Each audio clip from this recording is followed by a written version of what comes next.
Auto expo 2014 के पहले 2 दिन मीडिया के नाम रहे और अब तीसरा दिन वो है जब आम लोगों के लिए, आम कार प्रेमियों के लिए इस मेले को खोला गया, जहां पर आप देख सकते हैं, नज़ारा समझ सकते हैं कि किस तरह का उत्साह है आम कार प्रेमियों, बाइक प्रेमियों में इस मेले को लेकर। जहां फिलहाल मैं मौजूद हूँ जर्मन जो 3 महारथी हैं उनके स्टॉल में, मर्सिडीज, ऑडी और BMW, और वहाँ पर जो नज़ारा मुझे देखने को मिल रहा है वो साफ बता रहा है कि इंटरेस्ट काफ़ी ज़्यादा है, उत्साह काफ़ी ज़्यादा है। और जो भी शंकाएं थी अभी तक ऑटो एक्सपो में, अगर एक्सपो मार्ट तक में उसे आयोजित किया जाएगा ग्रेटर नोएडा में, तो फिर क्या ये लोग पहुंचेंगे कि नहीं। इतनी दूर लोग पहुंचे हैं, काफ़ी संख्या में पहुंचे हैं।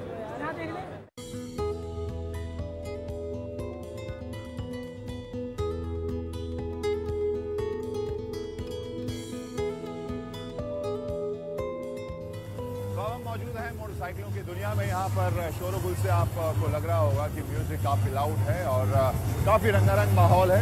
ये वो सेगमेंट है जहाँ पर यंगस्टर्स शायद सबसे ज़्यादा आना पसंद करते हैं या वक्त बिताना पसंद करते हैं। फिलहाल मैं मौजूद हूँ ट्रायम्फ के स्टॉल पर। एक ब्रिटिश ब्रांड है, हिंदुस्तान में हाल में आई है और उसने कुछ मोटरसाइकिल पेश भी किए हैं। इसे ऑटो एक्सपो में कंपनी ने पेश किया है। ये है डेटोना 675, जो कि 675 सीसी की बाइक है। 128 PS के आसपास की ताकत है और ये सुपर स्पोर्ट्स कैटेगरी में आती है मोटरसाइकिल। इसकी कीमत रखी गई है 10,15,000 रुपये एक शोरूम। हालांकि दिल्ली में इसका शोरूम नहीं है, अभी वक्त लगेगा। हिंदुस्तान में कंपनी आई है, बैंगलोर और हैदराबाद में इसके आउटलेट हैं। मार्च के अंत तक 2-3 और आउटलेट्स हम सुन रहे हैं कि खुलेगी और देखते हैं कि हम किस तरह से इस मोटरसाइकिल का रिएक्शन देखते हैं बाइक प्रेमियों के बीच।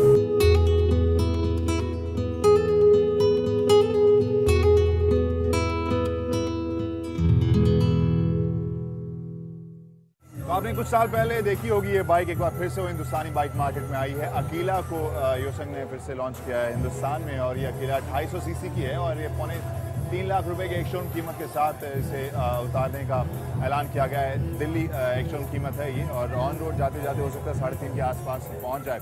और ऐसे में ये ज़रूर सवाल उठता है कि आखिर इसमें वो कौन सी खूबियाँ हैं जो हिंदुस्तानी बाइक प्रेमियों को मजबूर करेंगी इस बाइक की तरफ जाने के लिए, क्योंकि इस सेगमेंट में हाल फिलहाल में बहुत ज़्यादा कंपटीशन बढ़ा है। लेकिन ये आपको बता दें कि ये 250 सीसी की मोटरसाइकिल है। इसमें लगभग 26 bhp की ताकत है, लगभग 22 न्यूटन का टॉर्क है और जो लुक है पूरी तरह से क्रूज़र वाला है। और ये वो सेगमेंट है जहाँ पर हाल फिलहाल में हमने काफ़ी बढ़ोतरी ज़रूर देखी है। देखते हैं किस तरह से इसका प्रदर्शन होता है, योसन को फ़ायदा पहुँचता है कि नहीं एक बार फिर से पैर जमाने में हिंदुस्तानी बाइक मार्केट में।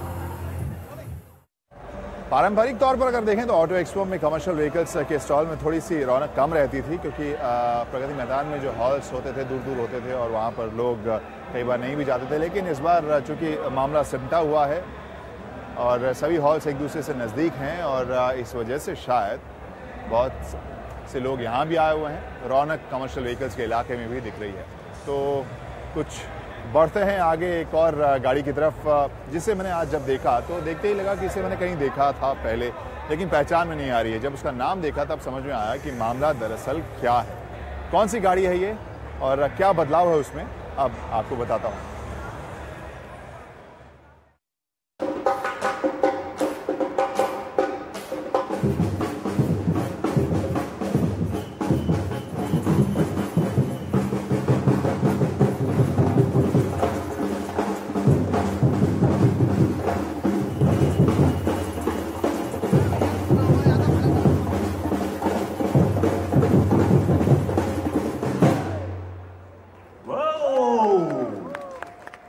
एक से एक रंग बिरंगी दिलचस्प गाड़ियां ऑटो एक्सपो में देखने को मिल रही हैं, जिसमें से कॉन्सेप्ट के ऊपर जरूर नजर जाती है। फिलहाल हम टाटा मोटर्स के एक स्टॉल पर मौजूद हैं और वहां पर एक वेंचर हमें दिख रही है जिसमें कुछ ऐड किया गया है और ये हो गई है एडवेंचर। आप वेंचर को पहले भी हिंदुस्तानी सड़कों पर देख चुके हैं, उसको एक कॉन्सेप्ट अवतार में उतारा है, इस वजह से उसने कुछ ऐड किया है और उसका नाम एडवेंचर कर दिया है। कुल मिलाकर कोशिश ये है कि यंगस्टर्स के हैंग आउट या लाउंज को बनाने की कोशिश है। मान लीजिए जब यंगस्टर्स बैठते हैं, किस तरह की चीज़ें, किस तरह का माहौल होता है, किस तरह की ज़रूरतें होती हैं, उस हिसाब से डिज़ाइन किया गया है और इसे तैयार करने की कोशिश की गई है। बहुत ही दिलचस्प इसका वुड फिनिश मुझे लग रहा है। यहाँ पर बिल्कुल लगता है जैसे आप अपने घर के किसी लाउंज में बैठे हुए हैं। आप जब इसे इस तरफ से देखें इधर से तस्वीर थोड़ी ज़्यादा साफ़ होती है। 4 सीटें हैं और सीटें जो हैं वो इस तरह से डिज़ाइन की गई हैं जो आमतौर पर हमने हमेशा कॉन्सेप्ट गाड़ियों में इस तरह की सीटें ज़रूर देखी हैं। एक्चुअल गाड़ी में तो दिखती नहीं है, लेकिन कोई बात नहीं, ये कॉन्सेप्ट है। तो यहाँ पर एक और चीज़ देखने को मिल रही है, वो है कॉफ़ी मशीन और 2 टैबलेट तो आप देख ही रहे हैं, साथ में बीच में एक टेबल भी है एडजस्टेबल। और ये कुल मिलाकर एक हैंग आउट यंगस्टर्स का हो गया। यहाँ अगली सीट पर जब आप देखें तो यहाँ पर माहौल बिल्कुल अलग है। वेंचर अगर आपने देखी है तो आप वाकई चौंकेंगे इसके फिनिश को देखकर। यहाँ भी वुड फिनिश दिया गया है, सीट उसी तरीके के स्पेशली डिज़ाइन दिए गए हैं। एक टैबलेट बेसिकली आपको मल्टीमीडिया डिस्प्ले दिखा रहा है वहाँ पर, और स्टीयरिंग व्हील भी काफ़ी आकर्षक लग रहा है। तो कोशिश कंपनियों की ये होती है कॉन्सेप्ट के ज़रिए कि वो समझा सकें कि उनके डिज़ाइनर्स किस तरह से काम कर रहे हैं। डिज़ाइनर्स क्रिएटिव तरीके से कुछ नई नई चीज़ें गाड़ियों में डालते हैं। हो सकता है ये गाड़ियाँ आएँ, हो सकता है ना भी आएँ, ज़्यादातर केसेस में नहीं आती हैं, लेकिन बावजूद इसके ये पता चलता है कि कंपनी की दिशा क्या है और कंपनी क्या सोच रही है।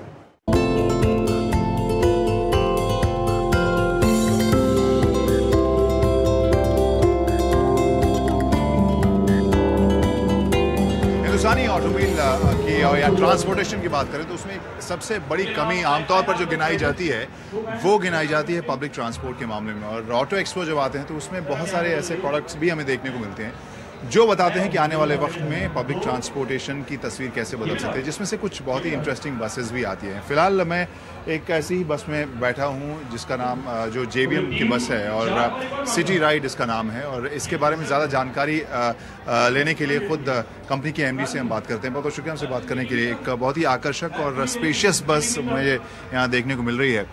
क्या खासियत है और किस तरह से आप देख रहे हैं हिंदुस्तानी पब्लिक ट्रांसपोर्टेशन को बदलते हुए? पहले के सिनेरियो में ऐसा होता था कि जो बस है लोग उसी में ट्रैवल करना पसंद करते थे। आज के दिन जो बसें लोग चाहते हैं वैसी बसें कस्टमर को देनी चाहिए, और ऐसी बस देने के लिए हमने करीबन 3-3.5 साल पहले इस पे काम करना शुरू किया। और हमारा मेन फोकस था कि किसी भी ग्राहक की कंफर्ट, बस की रिलायबिलिटी और ड्यूरेबिलिटी, और उसमें he is feeling a car like comfort. उसके लिए हमने ऐसे फीचर्स यूज़ किए बस में, जैसे कि इंडिपेंडेंट फ्रंट सस्पेंशन। उससे गाड़ी में कभी भी कोई झटका लगता है, कोई गड्ढे आते हैं तो पैसेंजर को पता नहीं चलता है कि कोई गड्ढा आया है, कुछ हुआ है, वो आराम से कंफर्टेबल राइड होती है। पूरी 100% लो फ्लोर है, आप देखें बस, तो 100% लो फ्लोर होने की वजह से पैसेंजर मूवमेंट आगे और पीछे कहीं सीढ़ियाँ नहीं है और वो बहुत कंफर्टेबल है। अभी तक हम कई ऑटो एक्सपोज में इस तरह के फ्यूचरिस्टिक और अच्छे डिज़ाइन वाले ज़्यादा लोगों के ज़रूरतों को ध्यान में रखकर डिज़ाइन किए गए बसेस हमने देखे हैं, लेकिन आम सड़कों पर इन्हें आने में काफ़ी वक्त लगता है। क्यों ऐसा होता है?